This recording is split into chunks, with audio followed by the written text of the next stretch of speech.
Let's take a look today through the Jehovah's Witness literature and see how they feel about demons. This is coming from a 2007 yearbook, pages 234 to 235, under the subheading Reunion. A brother recalls that when he was a child, his family conducted seances. In 1969, he met Jehovah's Witnesses and began to study the Bible. However, the demons tried to discourage him by making him deaf when he came to the meetings. Nevertheless, he not only kept coming, but also had the talks recorded so that he could play them at home. Before long, the demons left him alone, and soon thereafter he began to share in the field service.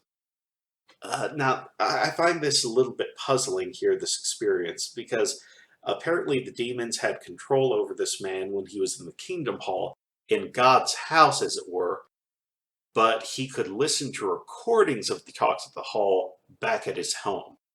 How does that make sense? Okay, so this next part is from the Knowledge Book, chapter 12, pages 113 to 115, under the heading Resist Wicked Spirit Forces. When you comply with the counsel of God's word regarding spiritism, you spurn the bait of the demons. Does this mean that wicked spirits will stop trying to capture you? By no means. After tempting Jesus 3 times, Satan retired from him until another convenient time. Similarly, obstinate spirits not only attract people, but also attack them.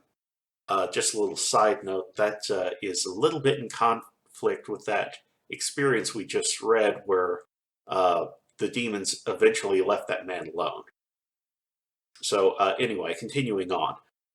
Recall our earlier consideration of Satan's attack on God's servant Job. The devil caused the loss of his livestock and the death of most of his servants. Satan even killed Job's children. Next, he struck Job himself with a painful disease. But Job kept his integrity to God and was greatly blessed. Since then, the demons have made some people speechless or blind and have continued to revel in the suffering of humans.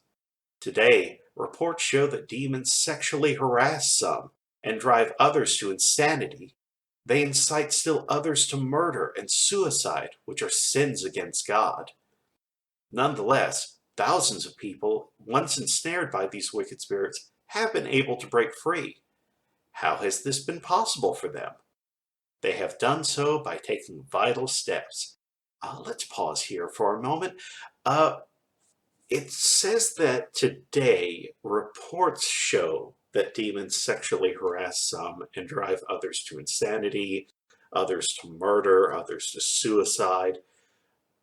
But they don't provide any evidence of this. They don't list any of these alleged reports. So how are we to know that that's going on? And again, it says, well, you can break free from these demons, but in the previous paragraph, it was saying that, these demons are going to continue to attack. They're just going to wait for another time. So moving on. This is under the subheading, How to Resist Wicked Spirits.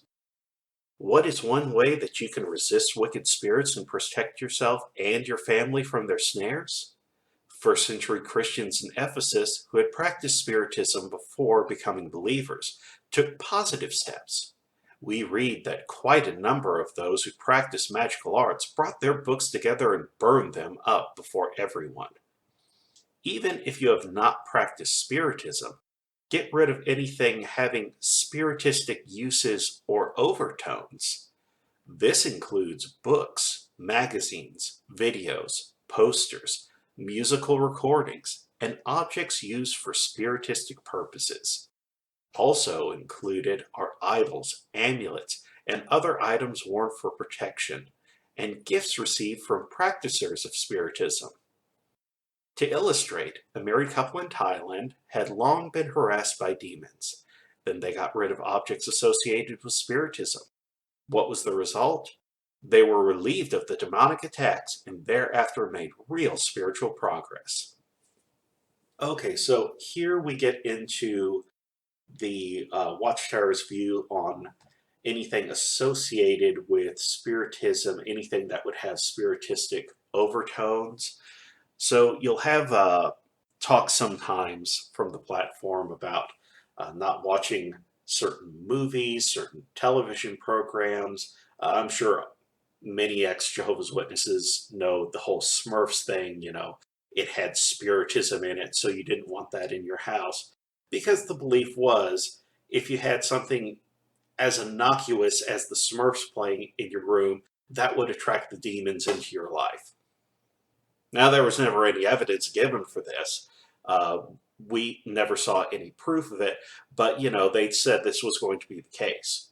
So anything, any horror movies, any books that dealt with subjects of spiritism or had spiritism in it, Harry Potter became a big thing for a while where they didn't mention it by name, but they gave every indicator that, yeah, you shouldn't be reading the Harry Potter books, you shouldn't be watching the movies or anything like that, because of course that'll attract the demons into your life and they'll start messing things up.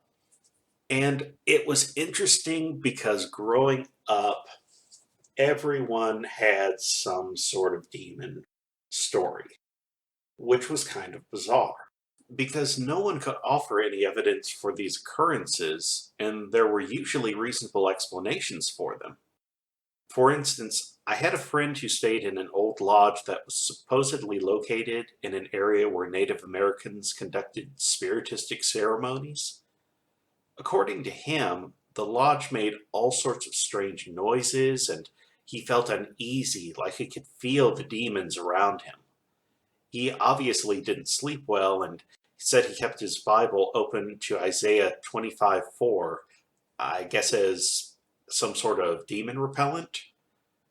Even as a young teenager, I was rational enough to suggest that perhaps he was a little worked up because of the history of the location and that old lodges tend to make all manner of seemingly strange noises. But no, he was completely convinced it was the demons.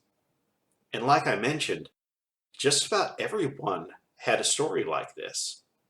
And pretty much everyone was convinced that you shouldn't have anything to do with any form of entertainment that even might be spiritistic.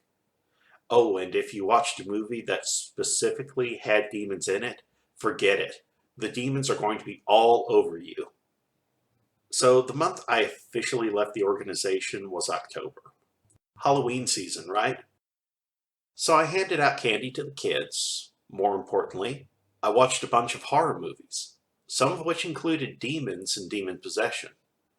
And do you know what happened? Nothing. The walls didn't shake. I didn't start floating around the room. Blood didn't pour from the faucets. I didn't have evil visions. I didn't begin speaking a demonic language. It's almost as if what I was taught as a child growing up was just a tool to keep me in a state of submissive fear.